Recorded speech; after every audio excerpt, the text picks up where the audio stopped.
Sports Desk at the Columbus Dispatch presents the BuckeyeXtra Basketball Podcast. With your host, Ohio State basketball beat writer Adam Jardy. Brady Batiste says, "Give me the rock." Here it goes. Up and away. Slam jam bam, and now he does a little dance. Now, the BuckeyeXtra Basketball Podcast. Hello, everyone. This is Adam Jardy from the Columbus Dispatch. Today is Friday, November 7th, 2025, and it's my official duty to welcome you into episode 506 of the BuckeyeXtra Men's Basketball Podcast. Welcome to Jubilation City. Welcome back to Value City Arena. I did it, everyone. I remembered my microphone this time. I'm very proud of myself. I'm sitting here in the post-game interview room. We are about two and a half hours removed from Ohio State's second game of the season. The final tonight from Value City Arena. Ohio State 94, Purdue Fort Wayne 68. This is a game that Ohio State jumped out to a big lead early, much like it did against IU Indy.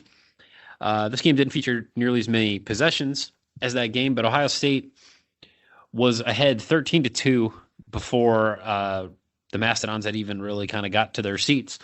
And although Purdue Fort Wayne would briefly get it into single digits during the second half, Ohio State had this game in control throughout. And any moment where there was even a glimmer of, well, could this go sideways a little bit, or could this get dicey? Bruce Thornton had an answer. Big night for Bruce Thornton. Set a new career high. The fourth-year captain, senior guard for Ohio State, finishes with 38 points tonight. 38 points on 17 shots. He was 14 of 17 from the field, 5 of 8 from 3, perfect on 5 free throw attempts. Drew 6 fouls, committed 1, had 5 rebounds, 5 assists, did have 3 turnovers, and had a steal in 35 minutes and 46 seconds.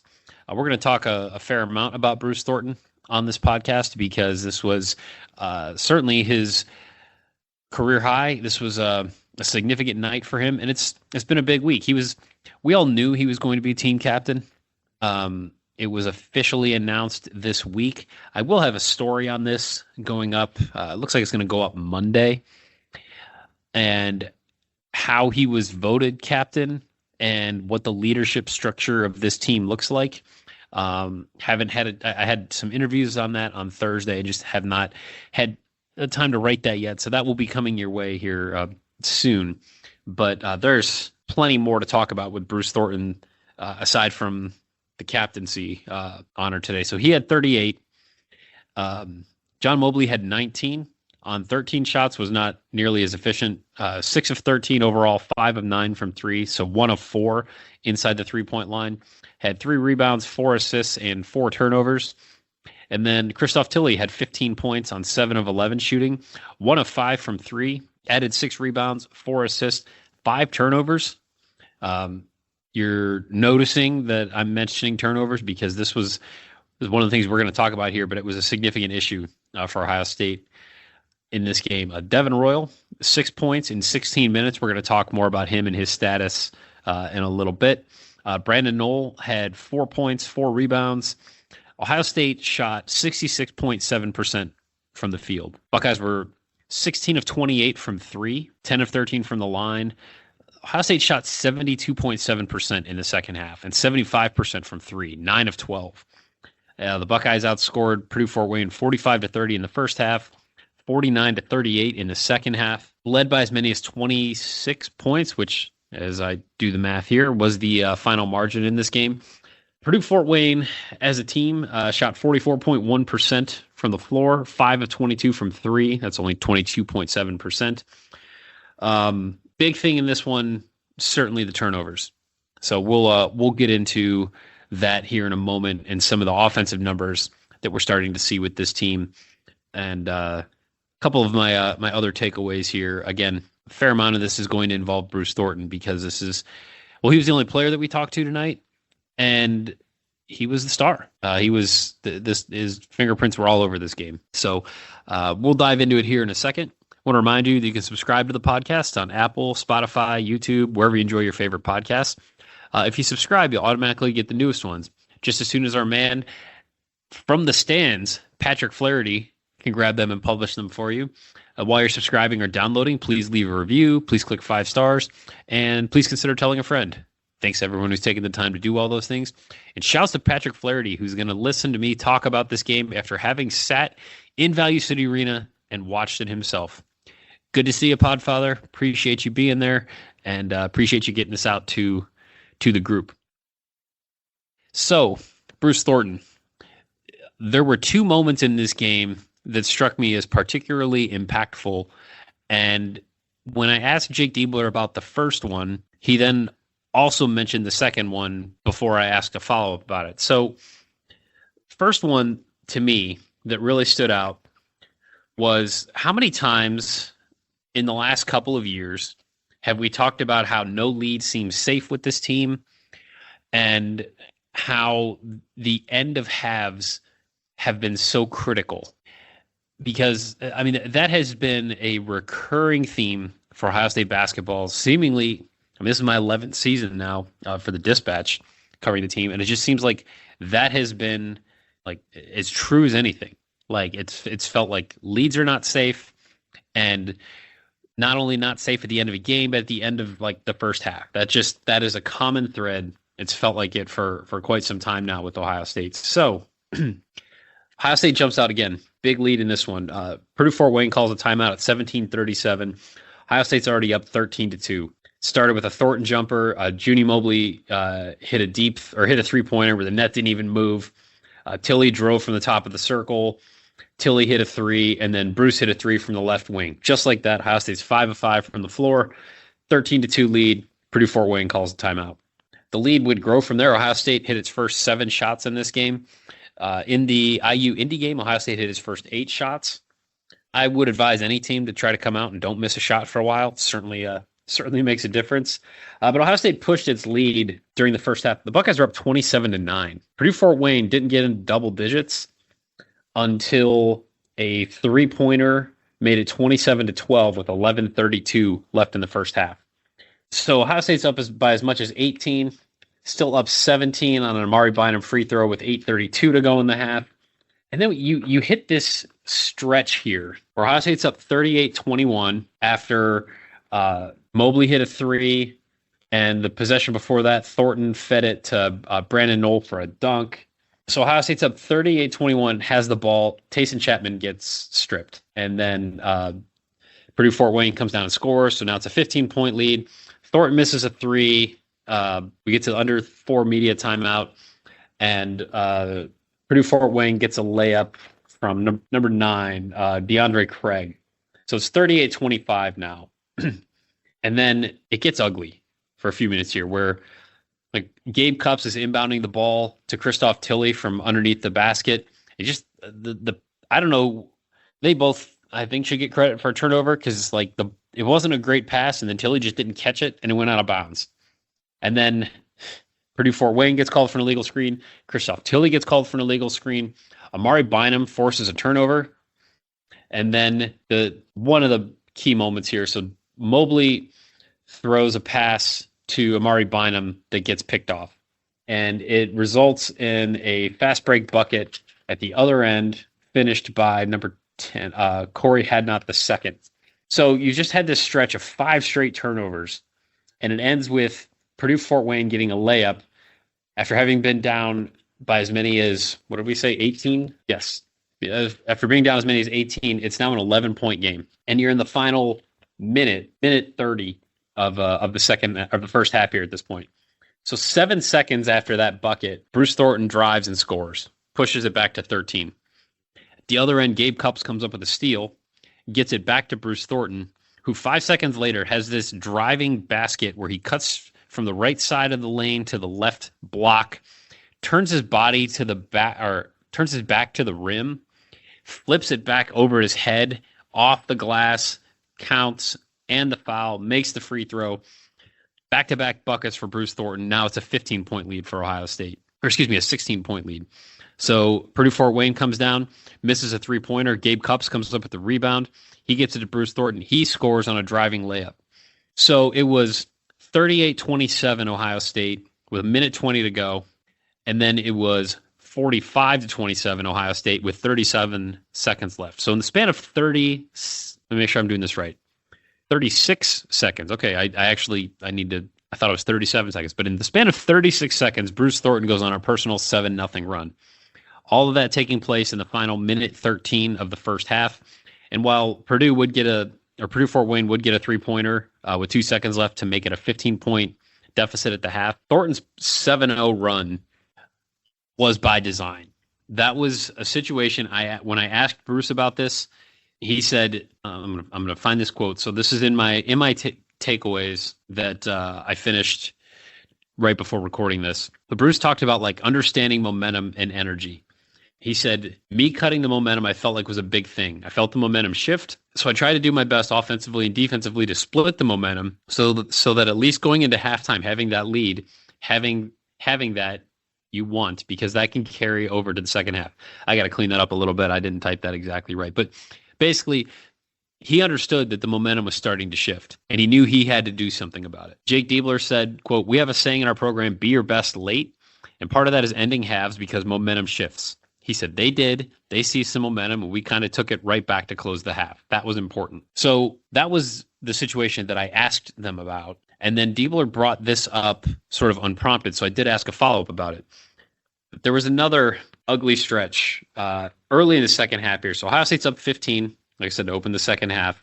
And Purdue Fort Wayne cuts it to 9. It's 55-46, and this comes after another sequence where Ohio State's up 55-41. A Gabe Cupps foul with 15:37 left sends DeAndre Craig to the free throw line. He makes both free throws, so it's 55-43. So Ohio State comes down, and Christoph Tilley loses his dribble. Purdue Fort Wayne misses a shot. Amari Bynum gets called or turns the ball over. Thornton commits a foul on a drive. Purdue Fort Wayne makes a free throw. And then here was the moment. So John Mobley dribbles down to like the right corner, picks up his dribble, and then throws a pass back up court, which is generally not advisable. And that pass was easily nabbed by Yuval Levin, who took that pass, ran the other end of the court, laid it in. It is now 55-46. And Jake Diebler calls a timeout with 14:28 to go. This is the first time that Purdue Fort Wayne has been in single digits since it was 10-2 in the first 2 minutes of the game. And what was interesting to me is watching, I mean, as soon as Mobley threw that pass, you assumed like, okay, he's going to take the brunt of the criticism here. Well, Jake Diebler went right to Bruce Thornton and talked to Bruce, like kind of pointedly. He wasn't yelling at him, but like that was who he sought out. And I thought, okay, that's interesting. So here's why Jake Diebler went to Bruce Thornton in that moment. He said, I pulled him aside and I said, I need you to settle us here. You've got to find the ball and be a great playmaker. Sometimes you talk through some of your best players to deliver a message to your team. So in this moment, Bruce Thornton was the guy that they needed to just do something to settle what was going on. He said, in that moment, I told him, we need you involved more because that was part of a stretch where we turned it over a few times in a row. He said that, that trust it's not exclusive to Bruce. He said, I've got high level trust in all of our guys, but his experience in those moments is really valuable for us. And I think I'd be a fool not to lean on it when we go multiple possessions without getting a shot. So again, you go back to that stretch, they turn it over on 3 straight possessions, and none of those turnovers had anything to do with Bruce. Now, there was a stretch where Bruce turned it over on consecutive possessions, which was surprising. Like that obviously Bruce Thornton has his flaws, and obviously he's not a perfect player, but he's not generally known for turning the ball over. And him turning it over on consecutive possessions during the second half was surprising to me. But in this moment, 14:48 to go, Jake Diebler went right to Bruce Thornton and said, like, yo, get the team together. Like, get this figured out. Get the ball in your hands. He had a drive on the next possession that pushed it back to 11. Now, Purdue Fort Wayne would still get closer. The closest that the Mastodon got was 7. And that came 2 possessions later, so Thornton had the drive to make it 57-46. And then Purdue Fort Wayne had missed a 3-pointer. And then John Mobley drove like into traffic, and this didn't count as a turnover, but he like drove right into the teeth of the defense and had his shot rejected, which created a possession for the visitors that ended with a bucket.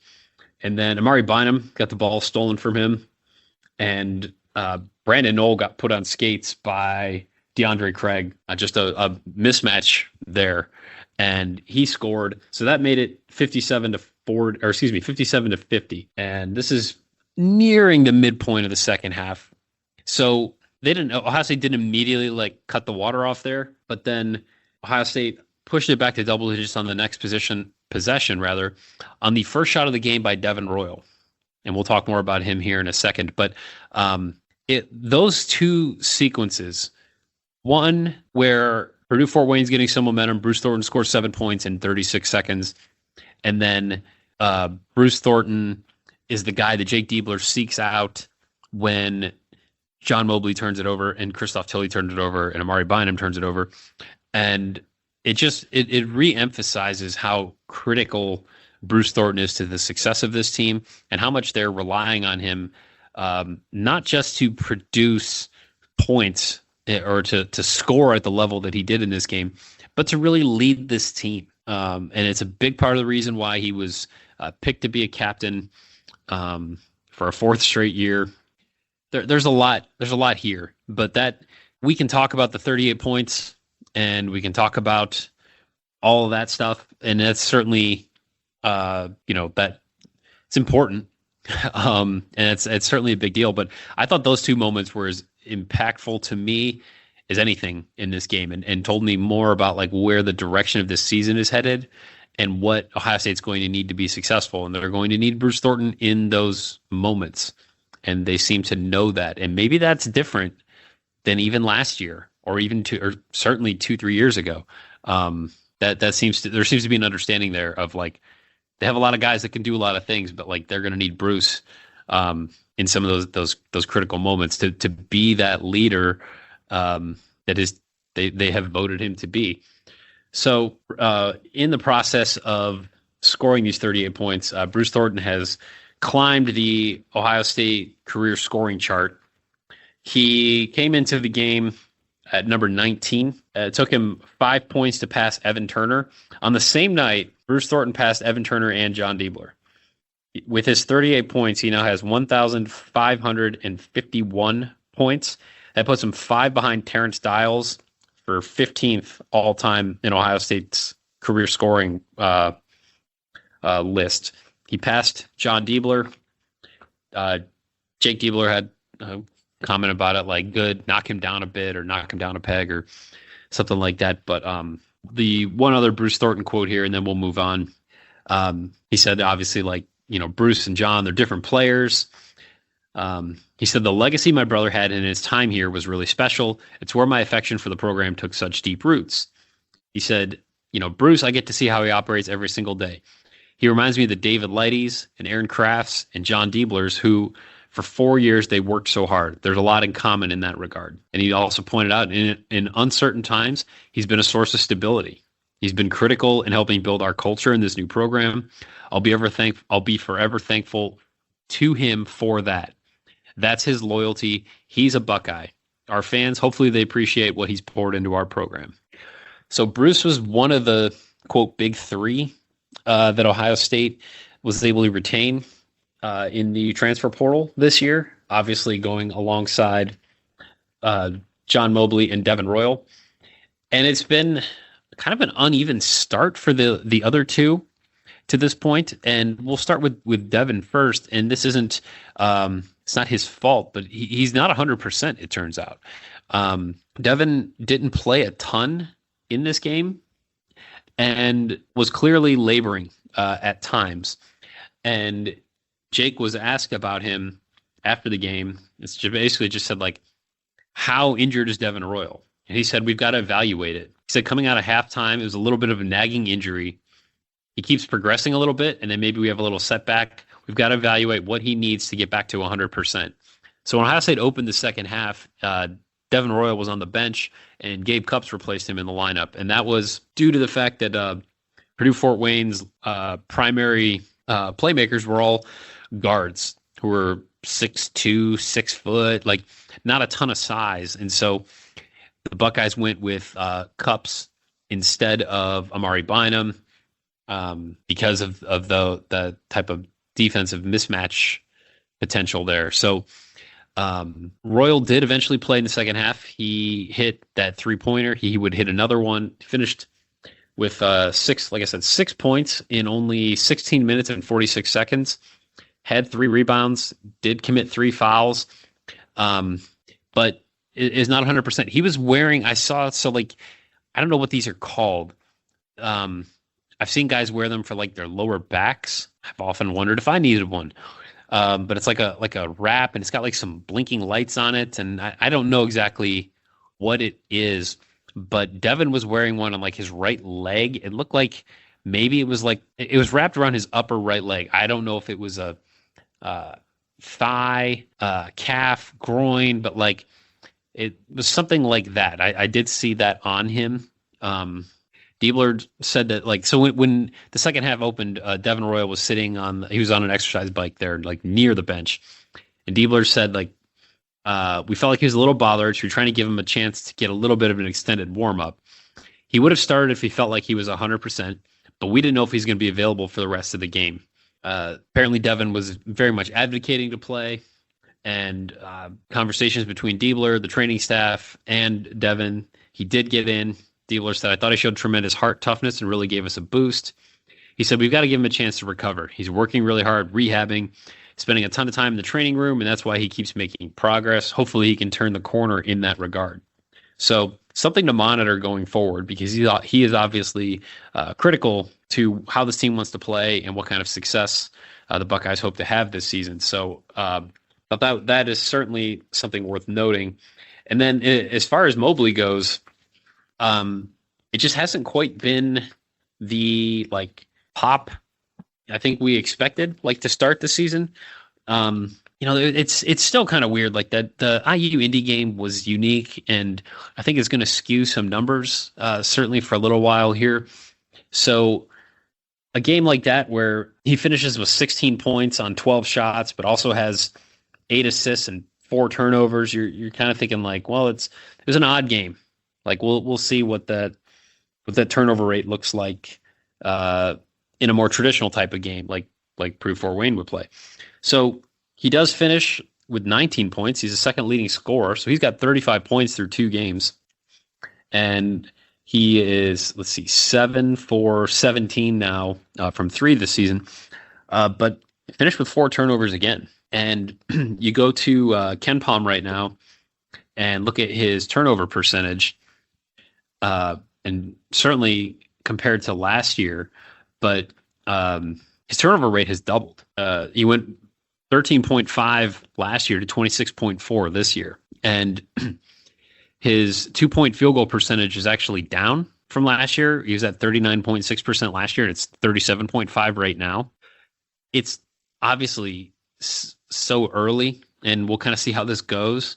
But it does feel like offensively, he's a little bit in between right now. He's had some poor reads, it seems to me, where he's forced a pass that he shouldn't. And I think you're going to take a turnover here or there, not just for him, but honestly for anybody in this offense. We'll talk more about that in a second.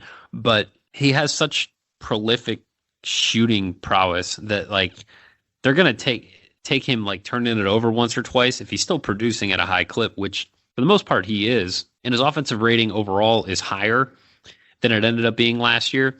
But it just doesn't feel like it's fully formed yet. And I don't quite know how to put a finger on it other than he's shooting 41.2% from 3, and he's second on the team in scoring, I believe, but still making progress, or still has room to grow, I suppose, when it comes to being that offensive playmaker and distributing the ball. Although his assist rate is up as well from 15.3 last year to 25.6 this year. All right, so like I said, let's talk about the turnovers here for a minute, because that is to me, the biggest thing holding this team back. We can talk about the defense, and I think the jury is still very much out on how good this team can be defensively. This was an overall better performance defensively than what Ohio State was able to do against IU Indy. The Buckeyes finished with an adjusted defensive efficiency rating of 93.6. And if you go back to last year, Oh, wow. Okay.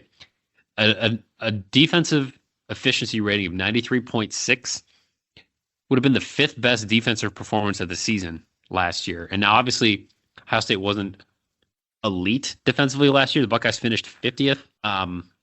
But coming off of the IU Indy game, where the Ohio State finished with a defensive efficiency rating of 118.8, like this was a significant step back in the right direction for the Buckeyes. And ultimately, again, we'll get a better feel in this defense as things move forward.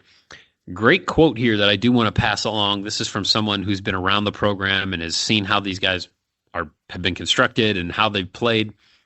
When I posed the question, like, is the defense going to be good enough? The answer that I got was something. This is not anybody on the coaching staff. This is not anybody in the program, but just somebody who's been around.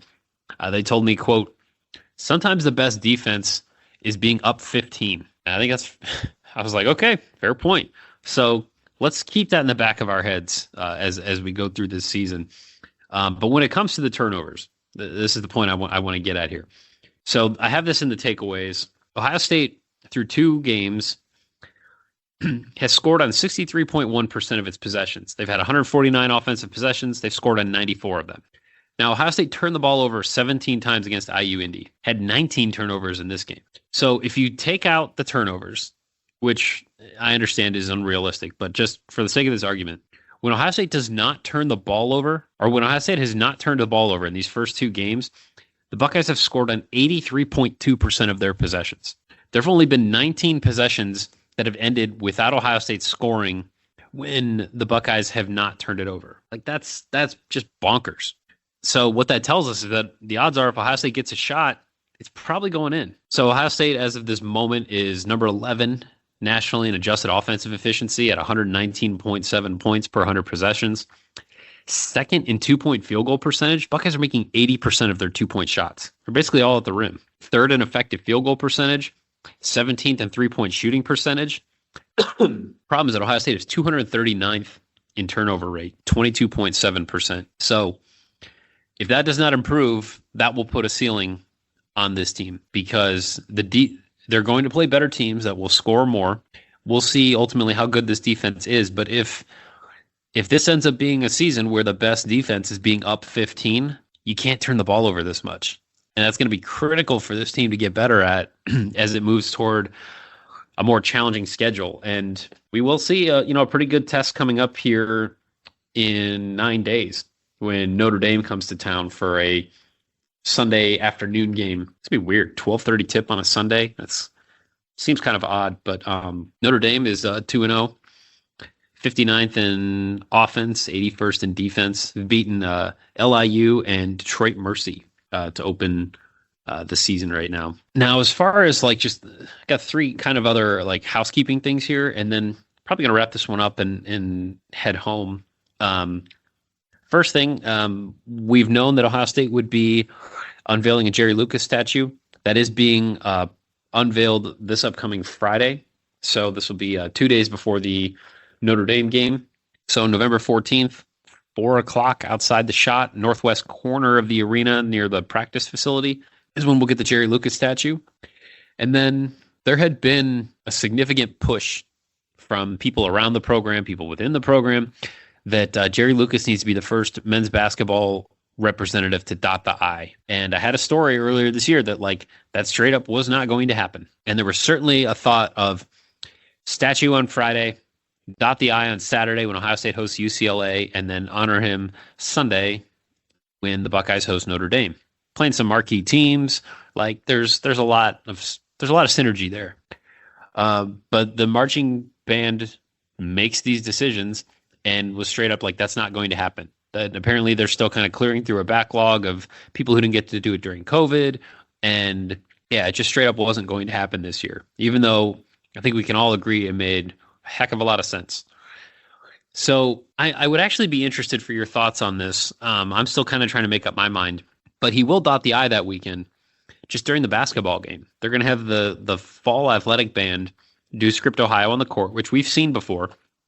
And then he'll get to dot the I on the hardwood, not at the horseshoe and not on the field, but inside the arena. And I'd be interested for your thoughts on this. Is that like, as a fan, are you cool with that? Do you feel like basketball is getting slighted because they won't get to do it in front of 100,000 fans? Do you like that this is going to be the start of a new thing? Like they said in the press release, like this going forward is a way they'll try to honor other former players. So curious for your thoughts.